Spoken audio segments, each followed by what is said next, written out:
Quiet. Okay, ladies and gentlemen, welcome once again to the Meat and Potato Show, conservative talk and awesome rock. My guest here is Evan Falchuk, former gubernatorial candidate here in Massachusetts. And Evan has had the great pleasure of being on my show once before. We do the candidate interviews here on the Meat and Potato Show since 2008. Evan has been on the show before, and Evan has been so gracious to show up at one of our events with the Tea Party last in December.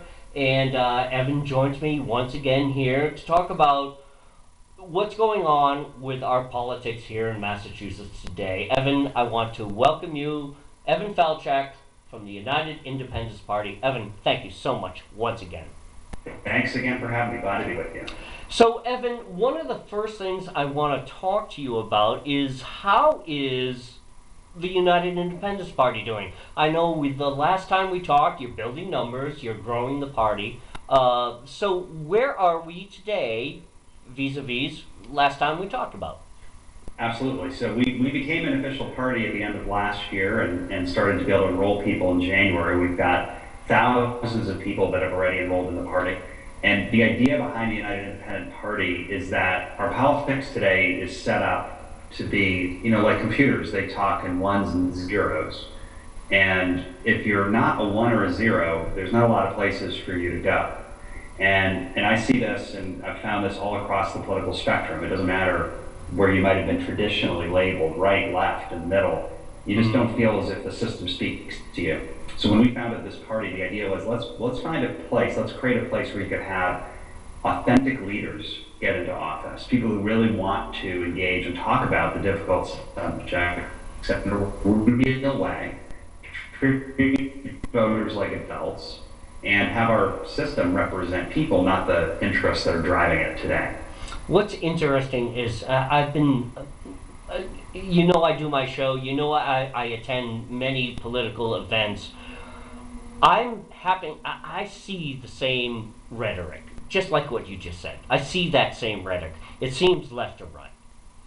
We've been attending here in Worcester various forums on race and bias. I've attended 2 of them. There have been 3 so far. I attended 2. We're going to another one next Monday. They're held every Monday. But the 2 that I've gone to, I've got the handouts. They're on my Google Plus page. They're on the Meat and Potatoes page. I'm scratching my head and I see the same worn out talking points, the same worn out paradigms about how everything is a white problem, everything is a male problem. As a former candidate for the gubernatorial seat in here in Massachusetts, how did you answer those questions of race? And you're a white guy. I'm sorry, I gotta say it. I'm on the media. It's true. Yeah. How were you able to answer those questions? Well, the reality is that we do have a problem of racism in America. It's part of our history. It's part of the reality of what our country is. And I cannot, as a white person, understand the experience of being black. I can't. There's no way for that to happen. And a lot of the racism that existed, if we were to go back 20, 30, 40 years, where it was very direct and overt, that stuff has been pushed aside in a lot of areas, not all. And it's been replaced by a lot of covert kind of racism. And I think when you talk to a lot of people in the black community, these are people that want to run businesses and take care of their kids and send them to school and be involved in their communities as much as anyone else, but find that there are barriers that still exist. And particularly we see things happen, this horrible tragedy that just happened down in South Carolina. Right. Oh God, yeah, right. Yeah, this guy goes into a church and murders a black church. I see it as an act of terrorism. I don't know what else you would call it, but shoots 9 people, leaves one to survive so she can tell other people what happened there. He's a white guy. And, it's not hard to guess what it is that was motivating him. But one of the things that I saw on the internet, and this is just the reality of how quickly people communicate now, is that for the FBI, I guess, caught him earlier today. And he's being taken out of his home in handcuffs, but he's got a bulletproof vest on. And he's being treated with the respect that I suppose you should be treating any person that's been arrested by the police. But this person had tweeted a picture of Eric Garner, who was the man who was wrestled to the ground by police and put in a chokehold because he was selling loose cigarettes, and he ended up dying. And the person tweeted the comment, "Which one of these two is being arrested for mass murder?" You know, and now those are two different situations, obviously. But if you're black in America, you see those pictures, and you say, "Yeah, that's what's wrong." You know, that this is the way people are treated, and it's got to do with being black or being white. It's much more complicated than that, but you know, perception is reality. And these are the things that don't get talked about. And I've been at forums like what you've described, and it's much easier to just say very simple, trite things, and much harder to confront the really uncomfortable reality of explain to me why these two pictures are the way that they are. That's hard, and that's not going to be solved in a bunch of forums. It's going to be years and years and years of people being aware of an issue, being willing to talk about it, being a little bit uncomfortable. But it's something that I think we're up for. I think that, again, I've attended these forums. This thing that happened in South Carolina is I call it an isolated incident. It is most egregious tragedy that happened to these people out there. It's absolutely abominable that happened to these people. However, you know, in these forums, and you've attended some of these, as you said, as you were running for governor, is that, I'm sorry. I see that there's a leaning towards that the other side, I'm going to say black, seems disenfranchised, and that they seem that there is this institutionalization of racism that goes on. I don't see that. I don't know where it exists. And I had said in the forum, it's like, well, if you see this, where's the lawsuit? Where are you people coming out and saying, I'm going to sue this employer, I'm going to sue this organization because they disenfranchised me simply because I was black? We can talk about isolated incidents. This in South Carolina was an isolated incident.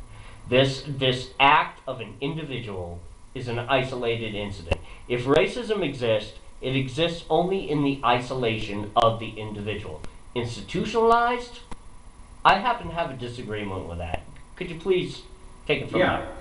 Well, and I understand your perspective, because I think for any of us who are white, we don't see the same things. I mean, it's like we can't see through the eyes of people that are experiencing it. There's been data. I mean, there's been studies. Yes, but Evan, you and I would both agree. A black person comes to you, says, I want to work for your campaign. Great. What do you got? What's on your resume? Right. It's like, that's right. They've got a great resume. It's like, yeah, come on, dude. Come on, let's go. Doesn't matter. You're hired. I'm talking about that individual employer, that individual person who says, no, I'm not going to hire you because you're black. I want to see that. I want to be that fly on the wall in the interview room. That's the person I want to be. It's like, where are these? Those things and those in many ways are not the things that you hear from so many people in the black community talking about. It's more along the lines of the data that's been collected. It's been collected in the city of Boston. It's done in other places where you see traffic stops, for example, where there's very disproportionate numbers in terms of black people that are being stopped for traffic stops versus white people in similar situations. And this has been pretty well documented in many, many different communities. There's the extreme examples of what we saw happening in Ferguson and Missouri. And that's a very extreme example of a problem that is happening in lesser ways in different communities around the country. But so much of this has to do with not just that reality, because that's data, but also the perception that it's true. And it's very important. I think this is an issue that transcends the issue of race.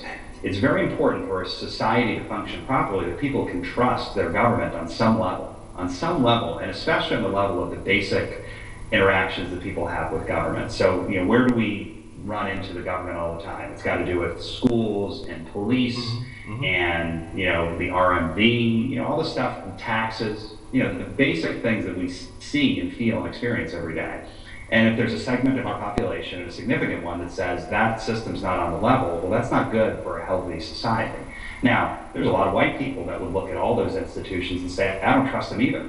Now, maybe it's not because they've been stopped or run into some kind of racial bias or mistreatment, but it's because of the way that people in government act these days, with a degree of arrogance and entitlement that is, you know, always the people that are on the fringes of society. And if you're less well off economically, you're the first one that's going to see how unfair a system may be set up and the extent to which some of that is racially driven. So when we think about people that are poor and are having a hard time getting by, their concerns are much less important than people that have a lot of money. And that's just correct. a fact of Right. life, right? Now, in America today, if you're black, the likelihood is that you're probably lower on the economic scale. So, of course, you're going to see a lot of these things, right? So, and I'll say that one of the things that's fascinating to me in building this new political party, go ahead.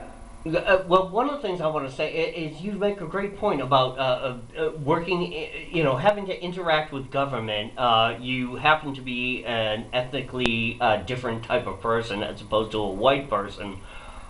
I understand where you're coming from. Unfortunately, sir, I happen to disagree with that because it really doesn't matter, because one of the things we talked about earlier before, and one of the things that you had said in the Evan Falchuk and Mark Fisher debate, is how to interact with government, and that it doesn't really matter. I mean, government doesn't give a crap. They really don't. It really, okay, they operate on the standpoint of, okay, we have to be equal to everybody. So that means we have to treat everybody as crappily as ever.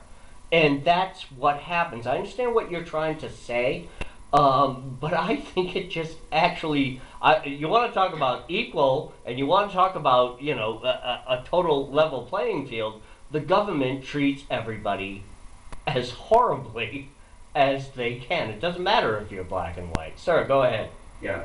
No, look, this is a very important point, and I think this is what I was going to say before, is this is where it transcends issues of race and class. These are real things. I mean, I know it is true that there is racism in America and that people who are black don't have as good of a situation as people who are white in this country, but that isn't to say that everything else isn't also part of the picture here, which is that, yeah, our government does not treat citizens as like adults. Our government does not act responsibly when it comes to how to deal with the serious issues that we face, that we elect people who end up being extremely reactive to problems and never want to proactively deal with anything. Sometimes it happens, but most of the time it does not. And really, the old adage of follow the money is what rules the day. Thank you. Today. Thank you you. know, so this is the stuff. And you know, Yeah. I have to say that there are a lot of people in power who are perfectly happy to see people divided on lots of different issues. Pick your subject. It doesn't matter. You know, they to stay in power, they want to see low rates of voter turnout. They want to see that the level of civic engagement on whatever the issue might be is as low as possible. We've seen this right now with what's happening with the Olympics. They're happy to announce venues and then tell people, hey, let's talk about it. They want to make sure it's installed as a done deal and then say, well, you know, maybe we'll let you vote on it, maybe not. You know, we'll fast track this thing. And that to me is the underlying problem that's happening in our country. That's deep and very, very troubling. So the thing is, what you're saying is that the government just goes ahead and does something, and then they say, okay, then we'll let the public discuss it, instead of flip the coin the other way around. Let's see what the public decides on this, and then we as the government will decide on what to do. Correct? That's right. I mean, and you could go all across the spectrum. Look, everyone's familiar with we got to pass the bill in order to find out what's in it. The new TPP. I can't believe Ryan went and did that. It's like, hello, what is going on here? Right? We're going to negotiate this in secret, and we're going to give people a chance to vote, but it's going to be just up or down on the whole package. And then you get to read it after we after. passed. Come and read this in secret because it's too inflammatory to let the public see. Well, this doesn't sound like America to me. No. And the thing is, we accept it, and it is a totally nonpartisan issue. You do not see, for the most part, much space between Democrats and Republicans. Is the Olympic thing in Boston pretty much going the same way? Very much. Yeah. We'll decide it, and then we'll show you guys later on what we decided upon. That's right. And in this case, it's actually worse because they went and submitted a bid on behalf of the people of Massachusetts without asking anybody whether we wanted them to do that. They made all kinds of promises on behalf of Massachusetts of how much support there was, about the ability to spend lots of taxpayer money on the Olympics. They submitted a bid to the U.S. Olympic Committee that was false from that perspective, and then were out selling it for months and months, lying about what was in it. And then when they get caught with it, they say, yeah, but that was just an idea. And don't worry about it. We're going to come up with a new version, and that version won't have any lies in it. That one will be real. Now, where's Charlie Baker on this? And this leads me up to the next question about the first 100 days of Charlie Baker. And Charlie, I know we're well past 100 days, but I mean, Charlie Baker, we're in the first few months. Let's talk that. Let's talk the Olympic thing. Let's talk Charlie Baker. What's going on in our state house? What's your opinion on all of it? We've got, to me, the biggest public policy issue that Massachusetts faces right now is the Olympics. It has soaked up Keep talking about that. Yeah, it has soaked up all the oxygen on everything, and rightfully so, because what they're talking about doing is spending multiple billions of dollars of taxpayer money, multiple billions of dollars of debt in order to support this sporting event. That is known around the world as the I guess I would look at it and say this is the less corrupt cousin of FIFA. The guys that run the. Oh my God! Yes, you're right. And what they do is they look for cities that are willing to back this venture with taxpayer money, and that's how they make their money. Boston is, for a lot of complicated reasons that have to do with TV deals and everything else, a place that the International Olympic Committee would love to see the Olympics be hosted. And they've managed to find a huge cadre of developers and other politically connected people that are pushing this. Let me stop you there. Developers? Where the hell are we going to put these stadiums? You and I grew up here. Yep. Boston is a frickin' postage stamp. Where are we gonna put these things? Well, it's a great example of the way our modern system works, because there happens to be a pretty good-sized tract of land just south of downtown Boston. Oh, okay. That currently has on it, well, but this is important, it currently has on it a business. A few businesses, but there's one in particular that's a food distribution center. It employs about 700 people. The plan is to use that land in order to build a stadium, and then have that land be available for the developer that builds the stadium to develop after the Olympics are over. What happens to the 700 workers who are working in that plant? Or for the people who own that business, because when they put out the bid, it said that they had talked with the people from that business. It turns out they had not spoken with the people from that business. Jesus. And they say the business isn't for sale. God. So the only ways that they could get that business would be to make them a really great deal to buy it, or take it by eminent domain. I'm going to give you an offer that you cannot refuse. Precisely. So this is what are the Olympics about? It's a land grab. Yeah. An opportunity to develop land that otherwise, from their perspective, is underused. The person who drew up the plans described that neighborhood, it's not a neighborhood, but that area that has the business in it, as a scar on the landscape. If I owned that business, I would object to describing my business as a scar. And it needs to be developed. It needs to be taken and used for what the developer sees as a more valuable purpose. Now, go ahead. That might be a completely legitimate idea. That is, that land ought to be used in a more valuable way. I mean, we live in a capitalist society. We should be using land in ways that make sense. Sure. But the way to go about this would be to have some engagement with the public on it. What do we want to see happen with this land?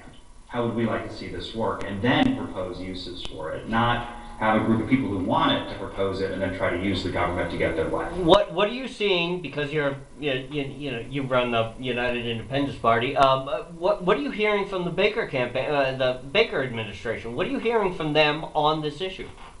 In my view, they've been enabling this process. Oh God! There's a lot of people on the payroll of Boston 2024, which is the Olympics organization, from both of the old parties. I mean, they've got the former head of the Democratic Party and the former head of the Republican Party. They've got the person who ran Charlie Baker's communications and strategy there. They've got ML Strategies, probably the most important lobbying firm in the state. That's partners include Governor Weld and former Senator Mo Cowan. Let me stop you there, Evan. They're partying on the left, and now they're partying on the right, and their beards have all grown longer overnight. That's right. That's well said. Unbelievable. and this is exactly what's wrong. And this is why you look at an executive like Governor Baker. He's in a weird spot because so many of the people involved in this Olympics effort were the ones who financed his campaign, helped get him elected. This is true for so many of the elected officials in the State House. And so for them, these are the people that they're elected to take care of. So just today, the governor and the mayor of Boston were speaking at some forum. They were being asked questions about the Olympics. Everyone has been saying forever, no tax money for the Olympics. We're leading an effort to get a referendum to say no tax money on the Olympics. Sure. And both Baker and Walsh said that they were open to the idea of using tax credits to help support Olympics-related development. Now, that's our money. And yeah, these are all just watchwords. They're all just catchphrases. That's all it is. Right. You know what, Evan? You've been in the business long enough. I've been doing this radio show long enough. We hear the same crap, and you know you're on my show, so I'm going to say it. It's the same crap. It's really, Evan, I want to thank you so much for coming on the show, man. It's unbelievable that we keep seeing this, yet in the mainstream media, we keep hearing about how it's going to be a great idea. It's economic development. Oh, these great things are going to happen. We see the computer models. They're going to build this, and everyone thinks, oh, isn't that wonderful? But yet you and I are sitting here in my little studio, and you in your office, talking about the actual realities of what is actually going on. Yeah. Well, as you know, and what I think is very important is that there are a lot more people out there who feel this way about this issue than most people think. And there's a lot of power that comes in organizing people for a cause. What's your party doing about this? Well, we're leading up this effort to have a referendum on this that says no taxpayer money. And we'll be able to start to collect signatures for that come September. So we're going to need all the help we can get, but we're building a coalition of people. Send anything my way, my friend. Send anything my way. Well, people can go. We actually created a separate website because I do not want people to feel as if they have to join the United Independent Party to be a part of this. This is about the Olympics, folks. Exactly. It's not about Evan and his party. It's the Olympics. Right. Because look, I was there when we had that really fun debate there in Worcester. Yeah, in Worcester, right. The Tea Party, the Worcester Tea Party, me and Mark Fisher, and I know that there's a lot of people who are members of the Tea Party who would listen to the things that I say and say, I don't agree with anything you're saying. But if we can agree on one thing, let's work on it together. That's what Americans are supposed to do. Yeah, but the Olympic thing, the Olympics, this is an opportunity for voters to stand up. Yes, the Olympic thing. You're right on. You're right on. Right. We are because we're seeing that all over. Because we have looked at the data, we have looked at the numbers, and it's a complete BS job. It's really crazy. And here's the other thing too. You just talked about the business that's sitting on that land, and we're talking about eminent domain. Yeah. Now, okay, eminent domain. Originally in the Constitution, when eminent domain meant is that you need to take over something for national security, advancement of the country, and then you would be equally recompensed for your land, for your troubles. But we've seen a flip. We've seen a flip in that businesses and special interest groups can now come in and say, well, we'll just use the eminent domain clause. It's like, okay, and then we'll just pay senators and lobbyists and everybody else to get on board to help us in that endeavor. And then some poor landowner, like you said, it's just a guy he owns a shop or a food distribution place down there, and it's like, wait a minute, you're going to take over my land? Where's my money? Wait a minute, I have a problem with this. Yep. See, that's the thing. The person has a problem with it, and then it turns into this huge lawsuit, and then it gets exposed, and then we see the malfeasance. The reality of what's really going on here is that these big corporates, big government, all these interest groups that want to take this land, it's not eminent domain. It's got nothing to do with, well, you know what, we need to build an airstrip because we're at war and we need to take this land. We'll pay you this money because we need your land. Okay, fine, I understand. We're at war, we have to do that. Or we have to build a new plant for something that's going on. Okay, fine. This is just a thing that's only going to last for a little while. And then, when it's done, it's gone. Then, what's going to happen to this land, Evan? Right. It'll be developed by the developers who are getting that Who land. own it now? Who own it now? New people. The people that are going to take it, that are going to use that eminent domain to make that happen. This poor guy gets away with his, I don't know, $1 million. Okay, fine, he got $1 million for land, and Yep. okay, that guy lives good, but it's like, wait a minute, you know, what if the economy turns out really cool, and, you own a food distribution plant? You have this land? We need to park 18 trucks there. We'll pay you $100,000 a year to park our trucks there. Okay, fine, great. Okay, Yep. and do you see where I'm going here, Evan? I do. I mean, this is, look, in America, property rights are important. Right. And you should have certainty, save special circumstances, that your land is going to remain yours. Right. But these have changed. And it's another one of these areas where, right now there's an issue around the construction of a pipeline across the northern part of Massachusetts, a gas pipeline. Right. That We've heard that. And it happened in a very similar way, where a lot of these landowners found out about the construction of this pipeline by having someone show up to survey their land. And they would say, what are you doing on my property? And the guy said, well, we're surveying for a pipeline. So, well, I don't want you on my property, and I don't want a pipeline on my property. Well, there's a federal agency called FERC, which has the power to basically put pipelines wherever they want to put them. In these cities and towns across that stretch of northern Massachusetts, people went to their representatives in town government and said, what's going on? And people in town government didn't know what was going on. FERC had spoken with federal officials, federal elected representatives, and told them this was happening, and they were like, it is what it is. It's, we're going to build this pipeline, and we've got the ability to do it. Again, there may be very good reasons to do lots and lots of things. There should be a process that involves respect for voters. Instead, what we see is what looks like contempt for voters. It reminds me of the stories that you read about when, you read about the American Revolution. What did the British do to the colonists? They basically said, it's really nice that you've got your own government, but we don't care. We want you to do it our way. And that's very much what we see happening in our state now with the Olympics, with issues like this pipeline, and in so many other areas. Yeah. That's what we're organizing against. Let's talk about Baker's. I talked about this earlier and alluded to it. Let's talk about Baker. Let's talk about his first 100 days, his first few months, and give your opinion on what's going on there. Are you there? Did I lose him? Did I lose him? Yeah, I'm here. Can you? Yeah, I got you. You're good. Nope, you've got me. I'm here. So, no, I'm still here. So Can Baker. You see me, Chris? Yeah, I'm good. Yes, you're fine. I'm good. Okay. I love this guy on the show. He's awesome. You got to come to another Tea Party meeting, Evan. We miss you. We miss you. We miss you so much. So Baker.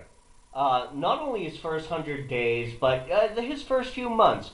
And the second question would be, what would you have done? Say it was and Evan Falchuk. Oh, I lost him. Oh, God. Alright, let's